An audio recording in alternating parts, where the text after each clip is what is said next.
Bienvenue dans cette nouvelle Deep Dive. Aujourd'hui, on part sur les traces d'un visiteur assez fascinant, venu de très loin, 3 Atlas. Repéré le 1er juillet 2025, on s'appuie sur un rapport d'expertise assez costaud pour ça. Et notre mission, c'est de comprendre ce qu'est vraiment cet objet, démêler un peu le vrai du, disons, plus spéculatif. Parce que sa vitesse, jusqu'à 68 km/h, et sa trajectoire hyperbolique, excentricité de 6,141, c'est énorme, bien plus que Oumuamua ou Borisov, ça crie interstellaire, il n'y a pas photo. Pourtant, les toutes premières observations, elles ont semé le doute. Allez, on regarde ça de plus près. Oui, tout à fait. C'est vrai que les caractéristiques initiales, elles ont un peu mis le feu aux poudres, si on peut dire. Ça a alimenté des spéculations sur une origine technologique, notamment sous l'impulsion d'Avi Loeb, l'astrophysicien. Il y avait d'abord cette luminosité. Elle suggérait une taille vraiment très grande, autour de 20 km, et ça, statistiquement, c'est quand même très rare pour un objet naturel qui passe comme ça. Et puis il y avait cette absence de dégazage cométaire, du moins en apparence, dans les premières analyses. Ça ajoutait au mystère. Un si gros objet apparemment inerte, si près du Soleil, c'était quand même étrange. Oui, et puis il y a ces coïncidences, mettons des guillemets, des coïncidences orbitales assez frappantes, une trajectoire presque dans le plan de notre système solaire, juste 5 degrés d'inclinaison, c'est rien, des survols rapprochés de Vénus, Mars, Jupiter, et le pompon, le périhélie, donc le point le plus proche du Soleil, le 29 octobre 2025, il l'atteint pile au moment où, depuis la Terre, l'objet est caché par le Soleil. Franchement, difficile de pas trouver ça un peu intriguant.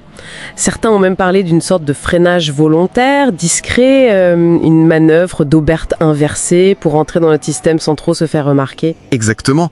Et c'est là où c'est fascinant de voir comment la science, elle progresse. Parce que ces interprétations de départ, elles se basaient sur des données, forcément limitées. Vu la distance, c'était compliqué. Mais après, les gros télescopes sont entrés en jeu. Hubble, le James Webb. Et là, très vite, dès le 2 juillet 2025, en fait, ils ont confirmé la présence d'une chevelure, une coma, comme on dit, du gaz et de la poussière autour d'un noyau solide. Donc, l'activité cométaire, elle était bien là. Ensuite, la spectroscopie a parlé. Et là, sans ambiguïté, du dioxyde de carbone, du CO2, du cyanure aussi, et même, chose intéressante, du nickel atomique. Alors, l'absence de gaz au début, c'était juste une question de sensibilité des instruments. À cette distance, on voyait pas tout. D'accord.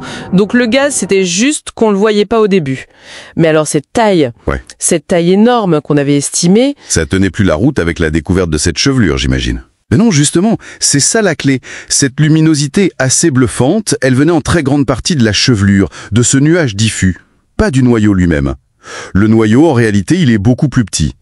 Et pour son réveil précoce, alors qu'il était encore loin du Soleil, ça aussi, ça s'explique.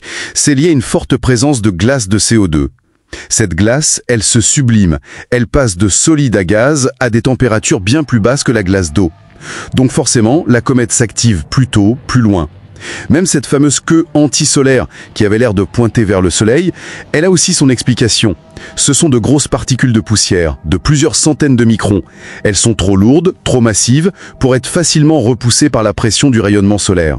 C'est un phénomène qu'on connaît, même si c'est pas hyper fréquent. D'accord, donc si je récapitule, chaque truc qui paraissait bizarre au début, la taille, l'absence de gaz, même cette histoire de queue bizarre, tout ça, en fait, ça trouve une explication dans la physique des comètes qu'on connaît bien, une fois qu'on a eu les bonnes données et les bons outils pour les analyser. C'est ça. Exactement. C'est exactement ça. Le consensus scientifique aujourd'hui, il est vraiment clair. 3A et TLS est une comète naturelle. Une comète, certes, un peu atypique. Par exemple, ce ratio CO2 sur eau très élevé, environ 8 pour 1. Ça, c'est beaucoup plus que ce qu'on voit dans nos comètes à nous, celles du système solaire. Et ça, c'est une information super précieuse. C'est comme une fenêtre directe sur la chimie d'une autre nurserie d'étoiles. Peut-être une zone de formation plus froide ou avec une composition chimique différente de la nôtre. Quant aux coïncidences orbitales, statistiquement, la probabilité est faible. Mais c'est pas impossible, vu l'immensité. L'hypothèse technologique, elle est stimulante intellectuellement, c'est sûr. C'est utile dans le cadre du projet Galileo de Loeb pour réfléchir à comment on pourrait détecter des technosignatures. Mais pour Troy Atlas spécifiquement, elle n'est tout simplement pas supportée par les faits, par les observations accumulées. Alors, qu'est-ce qu'on retient de toute cette aventure Troya Atlas? C'est un messager, un bout de roche et de glace venu d'un autre système solaire. Oui, peut-être des millénaires. Et son histoire nous montre magnifiquement comment la science avance.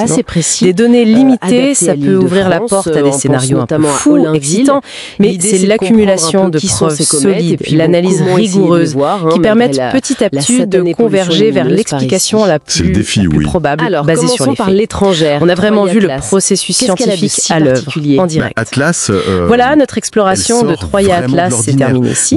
Une comète incroyable, venue de très loin. Ses particularités ont d'abord enflammé notre imagination avant que la science patiente ne ramène le récit sur un terrain plus solide. C'est ça. On découvre de plus en plus de ces voyageurs interstellaires. Les futurs observatoires comme Vera Rubin, ils vont peut-être en trouver des centaines. Alors, une petite pensée pour finir. Le jour où on aura un catalogue bien rempli de ces objets, avec toute leur diversité naturelle qu'on n'imagine même pas encore, qu'est-ce qui, à ce moment-là, nous apparaîtra comme vraiment anormal? C'est vraiment comme une sonde d'un autre système stellaire qui nous frôle.